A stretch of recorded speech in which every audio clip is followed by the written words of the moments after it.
Welcome to the Spirit of Business, episode number 64.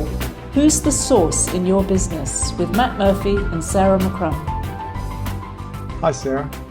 Hi, Matt. I was sent a really interesting article recently about the work of a guy called Peter Koenig, who's in German, and it's about the person in a business who is the source, or kind of like the source point of that business. And what he's saying in the article is that in any business, and we're really talking about small businesses, there is always one person who is the source point of that business. That it's the person who, he describes it as, first really took a risk on the business. And sometimes when you have businesses with co-founders, it looks like there's more than one of them, but what he's suggesting is that if you really look, there's always one person. And I see that in the businesses that I'm connected with, that there is one person who's the source. And what's interesting about it is that person tends to have, it's almost like they have a special connection to the business. They know what needs to be done. They know the timing.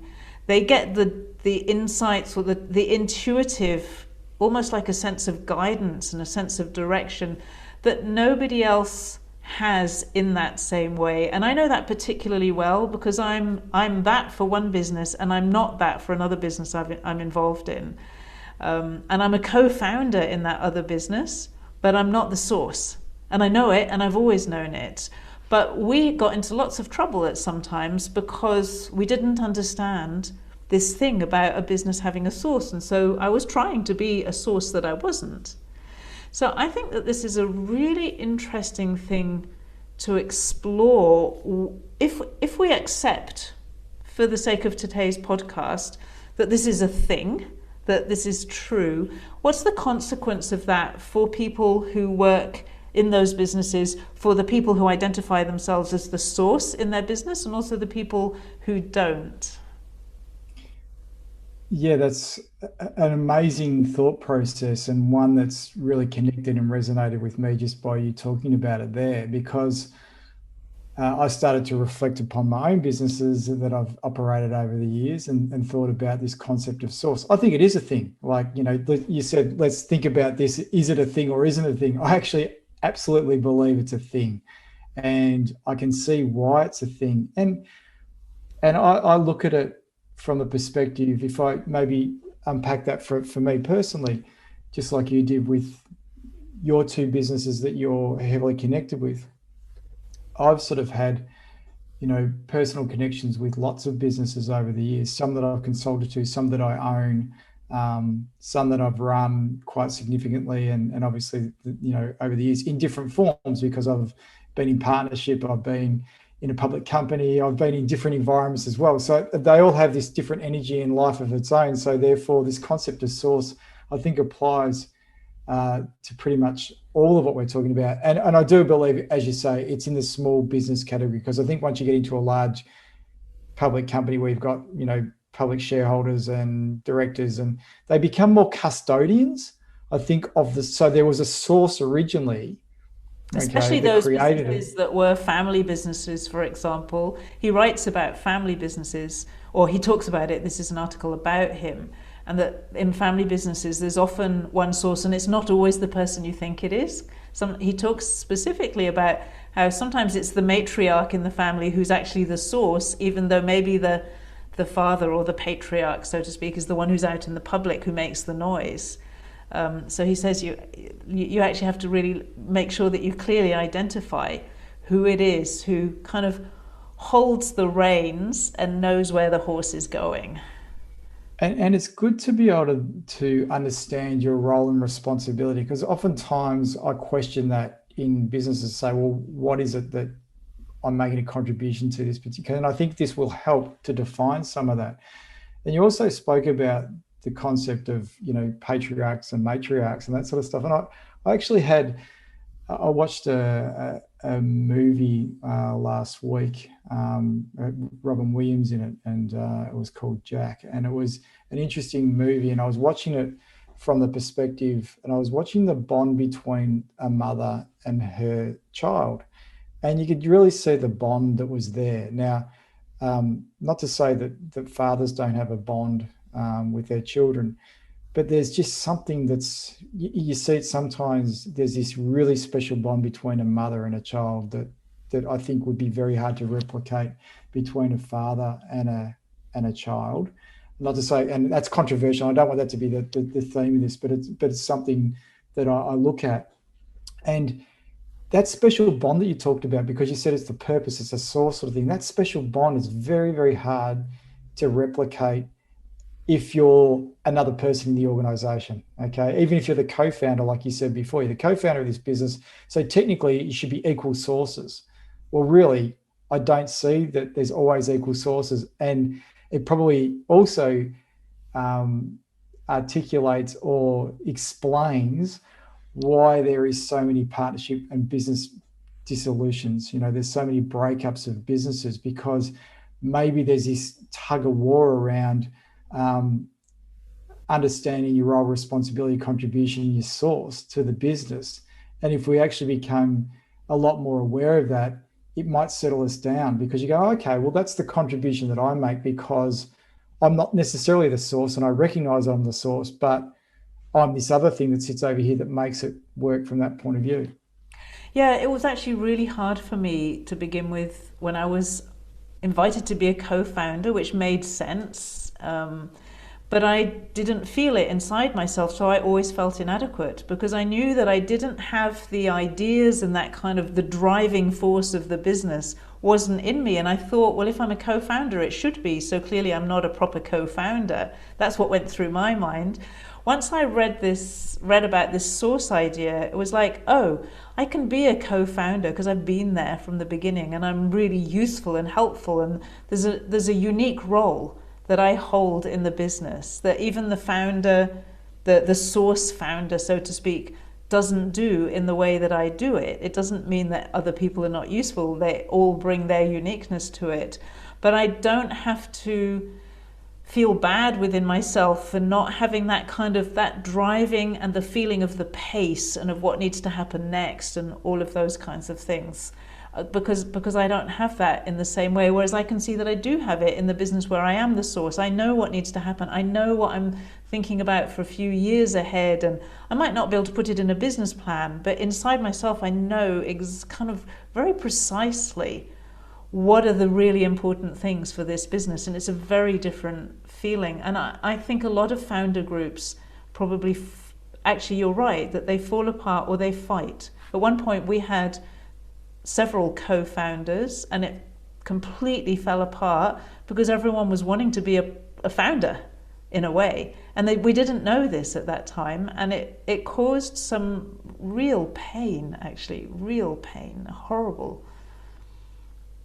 And if I reflect too, I also think about those people that are never the source. So you said that in one business you're the source, and in the other business you're not the source. And so at least you've actually experienced what the source feels like in terms of that connectedness, the purpose, the passion that comes through. You can see it, like the bond, the affiliation with the actual, the thing, the business, the idea. And whereas there's people, and I probably have to think about this from my point of view, I don't know whether I've ever been the source. Maybe I'm always the person that actually makes a contribution in a different way. And maybe that's why I've never felt 100% connected to a business, that I'm always there supporting somebody else's passion and purpose. Now, sometimes that can make you feel probably inadequate, because you're going, well, I'm always playing potentially second fiddle, and that's why ego gets involved and why partnerships dissolve, because the ego rises up and say, well, I'm no different to the person that I'm alongside of because I'm a co-founder.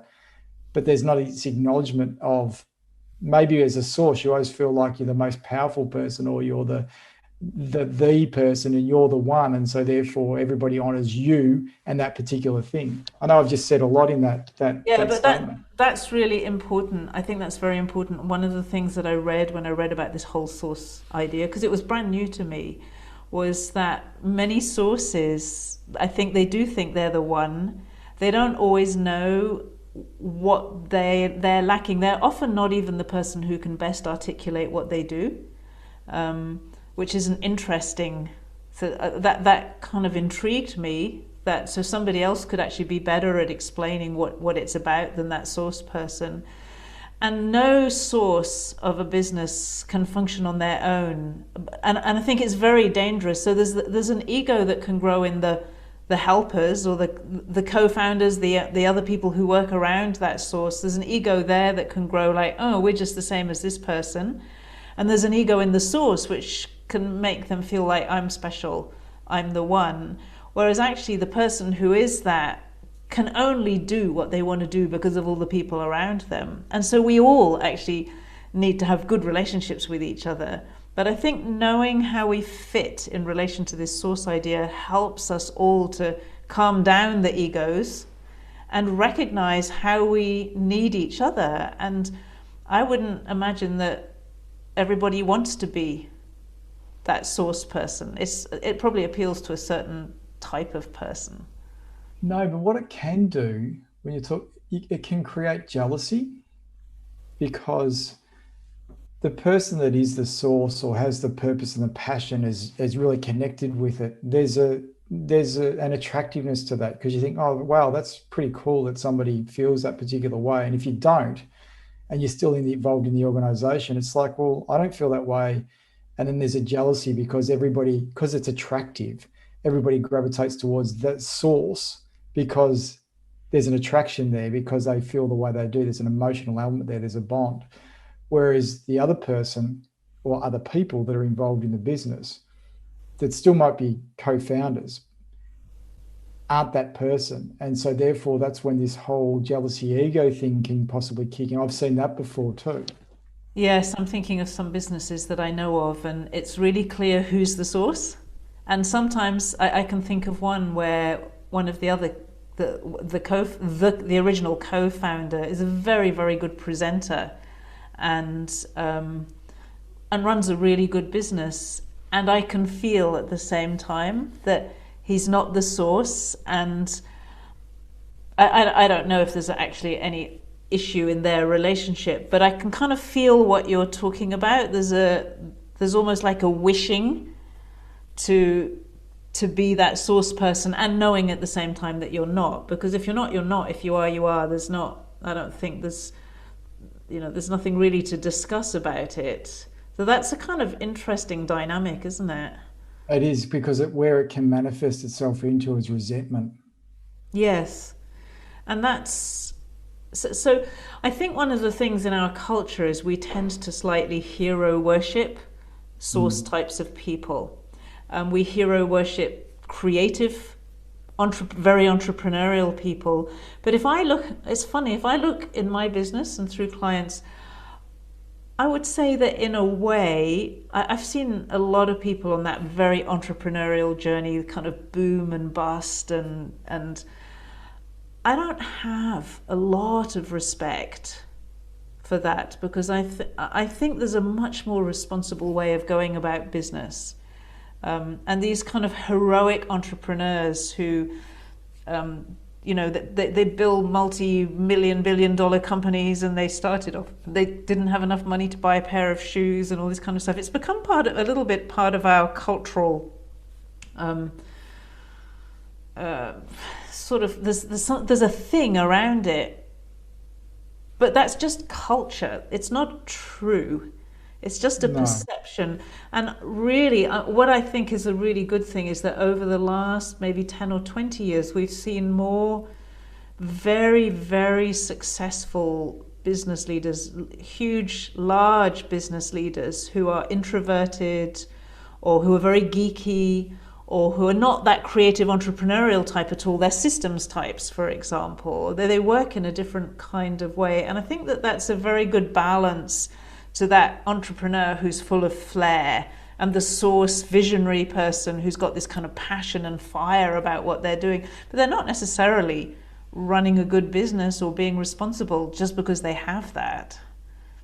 It's interesting. I reflect back in a business that, the business that I'm in today, it was originally a partnership with another gentleman, and we were together for 15 years, and we ran the business quite successfully together and grew it quite successfully together.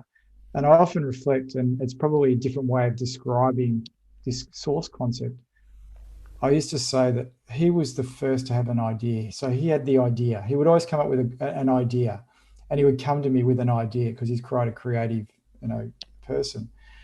And then it was up to kind of me to bounce the idea off him, and we kept bouncing with each other. And what we were doing was effectively seeing if that idea had any substance or merit, and then like effectively, which is a commercialization process. It's to commercialize the idea to see whether it actually can become a thing and you can create some value or substance out of it. And without that dynamic that went on, the idea would never actually come to fruition. And without the idea, with me, who's probably more of the person that would look at it from a commercialization sense, wouldn't have happened either. So that dynamic of two people coming together with two different ways of thinking is such a powerful thing. And you see it in, I suppose, large cases where with Apple, you've got Jobs and Wozniak that sort of were together, and that obviously it worked.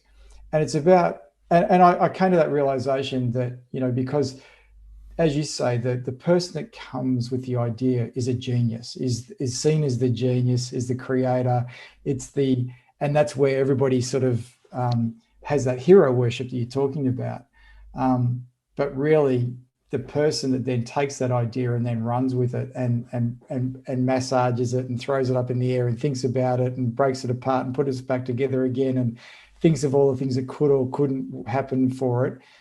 It needs that to get to where it needs to get to. And that's why I used to see the dynamic between me and my business partner for many years work really well, because we kind of knew that was our superpower, our roles and responsibilities in the business, is that I wasn't going to come up with the first idea typically, but I could actually take that and run with it. So there'd be still more creativeness and still more ideas that came from that original idea, but it needed the original one for then to bounce a whole lot of new ones off that particular point. But we do celebrate the source, as you say, a lot more than we celebrate the enablers, for want of a better word. And maybe the enablers, that's where the resentment comes in, because the enabler doesn't get worshipped at all, or even thought of as somebody who's the entrepreneur or the creative. And maybe that's what we're starting to see, as you say, celebrated more, that the people that are the systems people, or the geeks, for want of a better word, are the ones that are actually starting to create these good businesses and are known for that.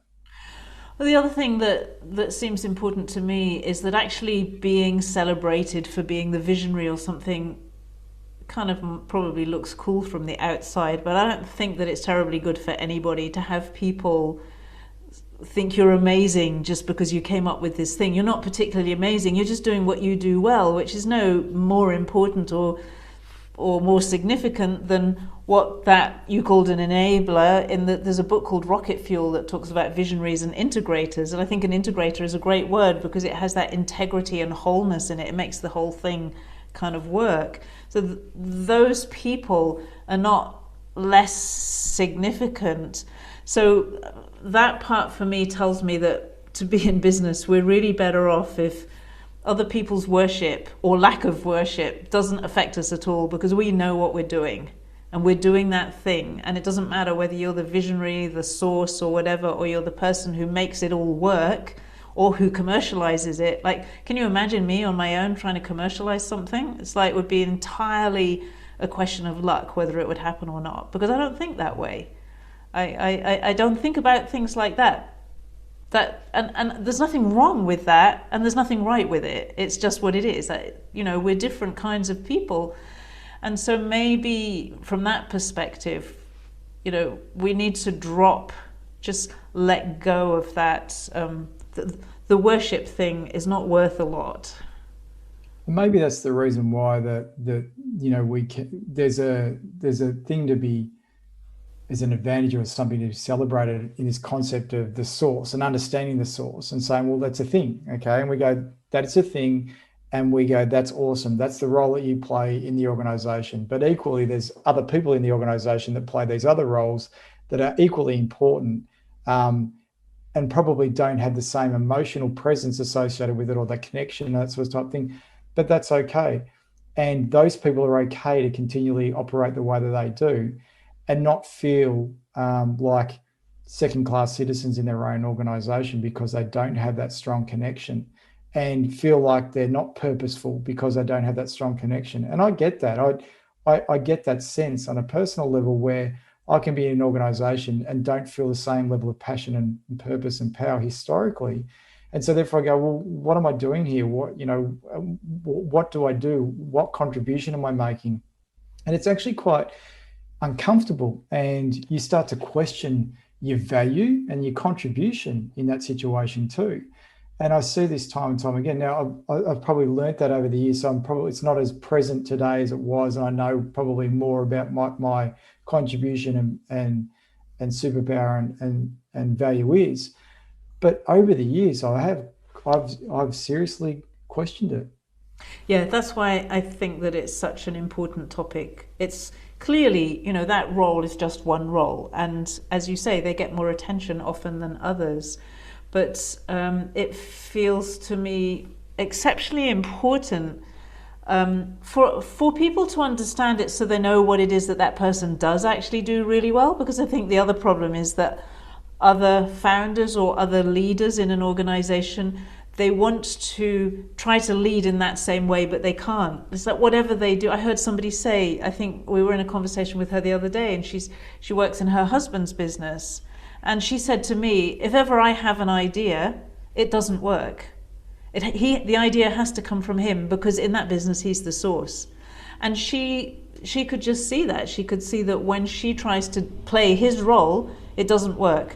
But when she allows herself to play her role, which works really well and is absolutely essential to the business, then that's a whole different thing. If there's a bit of noise, there's a tractor somewhere not far away from here, I think. I'm sorry, I can't control it. That's okay. Yeah, and it is. And I think that it is coming back to emotion and ego, and it comes back to value and contribution and all these things that are emotional things that we're talking about here, because source is source, contribution is contribution, value is value, but it's what we actually, the emotion that we attach to those things that can be either great or destructive and disadvantage. It's not as a great way to go moving forward. So I'm kind of feeling like it's good to label, because it can help us then define and play to our strength. Absolutely. And know that the value is there. And a really interesting thing is that within an organization, especially, for example, if it has departments or divisions, you can have a source of a division within that organization. So there might be a source for the business itself, but there might be a source within, and you can see that. You could see in some technical departments of companies, for example, the guy who leads the technical department is absolutely like his baby. And everybody knows that. And everybody respects that. And they know, and they have a lot of power because of that, because they know the timing of things. And they know that you can't just rush this through. It's not going to work. It's like and they have an authority in the way that they do it. So it's not that there can only be one in an organization. There can be multiple sources. I think that's important to understand. I think the word that you used there that makes a huge amount of sense is the word authority. That the authority of something. So in terms of if you're the product development person in an organization, in a division, and you've brought that thing to life, maybe that's what we're talking about with the source, is that we're bringing something to life. Yeah, right? it's the person who does that. Yes, and that can happen in different forms in an organization. So when you're the source of the business, you brought it to life. Okay, now the reality is co-founded, you've had multiple people bring it to life. But as you say, there was probably one who conceptualized it in the first place in their mind, and then that then started to talk to other people about saying, hey, are you with me on this or not with me on this? But they had the initial spark. Yeah. And they become the authority, and it's almost like they gave birth to it effectively. Yeah. I mean, it does really come back to that in a way. Like, you know, you can't have a baby without both a mother and a father, but Mm. you can give birth without a father.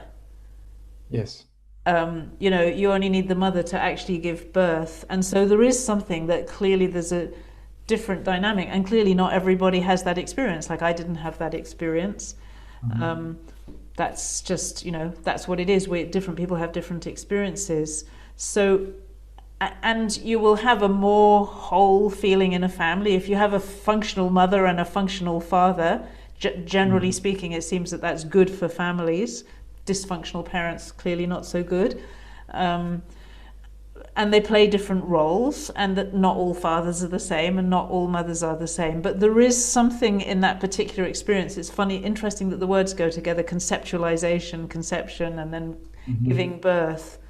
And so there's something in that, and it's like you said earlier, we don't really want to pin it down to that too strongly. um, It's almost like they hold that thing, the truth, the energy, the thing they've created. and the That's protection, effectively they and the protect it connection as and the well. bond. There's a way that they protect it with their gut. You know, it's like they know, that's a little bit different from somebody who works with it. And that's interesting because I've seen you violently protect your ideas sometimes. Yeah, not very politely, probably. Not in a physical way, but certainly verbally in terms of protecting Like, what don't touch that. and so and that's a really strong emotion that comes out that other people might not necessarily have that same level of strong emotion that's Yeah. attached to the thing that you feel very strongly connected to. And I And think the there's point, sorry, go on. no, I was just saying, and there's tests that how you can work that out by seeing how strong somebody's connected to something. Yeah. And I think that thing, knowing that somebody's the source, would help you to understand when they respond like that, because it's not always an appropriate response. It can come, like, I know sometimes with me it comes out faster than I can speak. Is like a mother protecting her baby from something that might not be any threat to it, but she doesn't Mm. know that in that moment she protects. It's a bit like that. It's like, don't touch that, don't ruin this, or don't mess with this. It might not be an appropriate response, but if you know that that's what the source person is prone to, it's kind of easier to manage, I think, because I've seen this happen in a business where people were touching somehow the part that couldn't be touched, and the source person becomes so protective, and you think, oh my goodness, what's happened? It's like almost crazy. It doesn't make any sense, but it does if you understand their relationship with the idea. It doesn't mean the idea doesn't need to be tested. It doesn't mean the idea is right. It doesn't mean it's going to work because the source person thought of it. It doesn't mean any of those things. It's just that there's something they have in that innate connection which is unique, and then they need all those other roles around in order to make that baby. It's like still takes a village to raise a child. To make that baby into a strong, healthy adult takes all the people around. And I think the word there also is respect. If you understand that the contribution you make is as valuable being the source as to being the enabler or the rocket fuel that you were speaking about before, then there's a respect. And therefore, when somebody's violently protecting their thing that they've created, the other person knows that, hey, that's okay. That's what they should be doing, and I need to respect that and understand it, and vice versa, where somebody's trying to help them and move them along, that they're not trying to destroy or take away the thing, or that they're actually trying to help them with that. Then there's also a respect that goes on there. So I think that's why it's good to be able to identify and label it and and and define it, so people then go, oh, okay, now I understand, and I understand why you react that particular way, and there's a respect and an openness to that. Absolutely. I think that's the whole purpose of this conversation, and is to help all of us to be a little bit more relaxed, because it's also really hard to be a source person who's trying to share everything with everybody because you think that's what you're supposed to do. I've seen that happen. Just need to bring this little example in before the end, where the source person was trying to kind of just make everybody else equal. But that also didn't work because they didn't own their own source. They didn't own their own role in that, which is an absolutely critical role. And it makes it weak, actually. And it's the whole thing starts to implode because the core of the business is then weak. So as the source person, you have to stand in that source role, so to speak, and not deny it. Like, this is all about all of us just recognizing who we are and also who we're not, and that there's nothing right or wrong about any of that. That's just the way that it is, and let's work with the way that it is rather than pretending it should be something different. And therefore honor it. Absolutely. Very nice. I think it's an interesting topic. It's caused me a lot of reflection since I read that article, so I've really enjoyed exploring it in this more conversational format.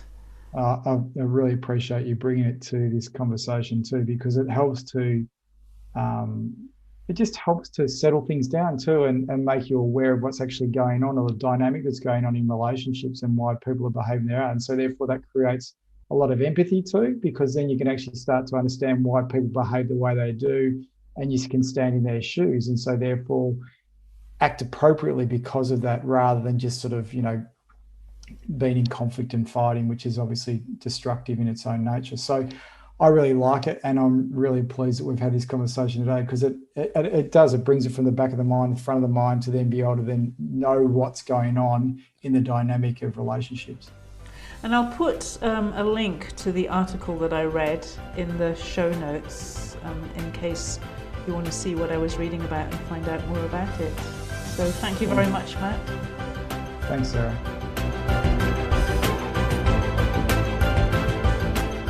Thank you for listening to The Spirit of Business with Matt Murphy and Sarah McCrum. We'll be back next week with another episode. You'll find the show notes with links and other useful information on our website, spiritofbusiness.live. And if you enjoyed this podcast, please share it with your friends.